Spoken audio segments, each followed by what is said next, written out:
Ayan, so bali nandito po tayo sa property na 1,500 square meters. Ayan. So ang price po nito ay 1.5 M. All in na po siya. Sagot na po ng seller lahat. Hanggang sa patay-taylo. So sa mga buyer po namin dyan naghahanap ng beachfront, ito po napakaganda. Mura na po to. All in na po lahat. Wala na po kayong gagastusin. Sa seller na po lahat yun. Yan.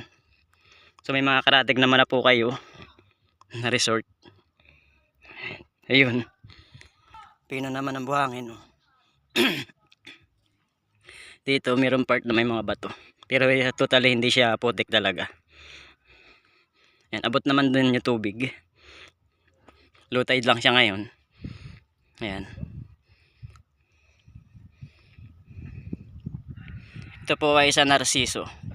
Ayan. Sako pa po siya ng sa Narciso. Ayan, sa mga buyer po dyan na naghahanap ng beachfront. All in na po siya. Sagot na po ng may-ari lahat. 1,500 square meter.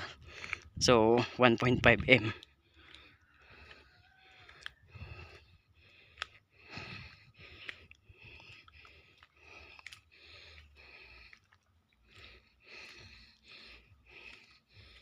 Ayan.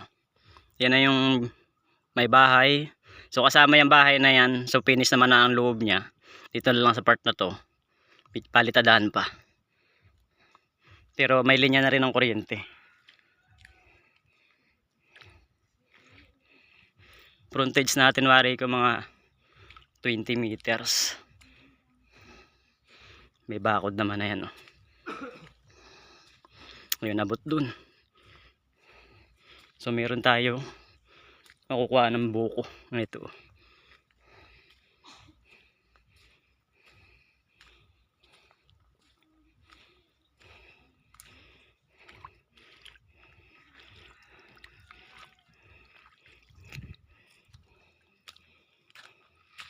Ayan.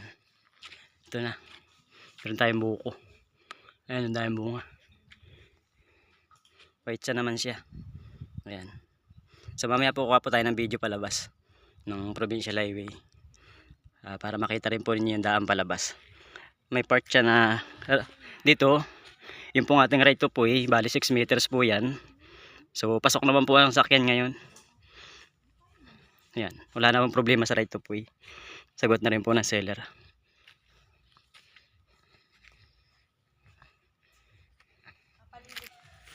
Yan.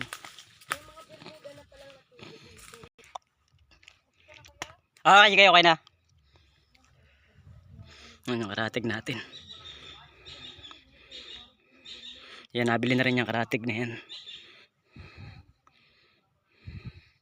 May bakod naman na paikot to. Punta rin. 1,500 square meters. Sa Narciso. Yan, kasama na yung bahay na yan. Sa binibenta. May linya na rin ang kuryente.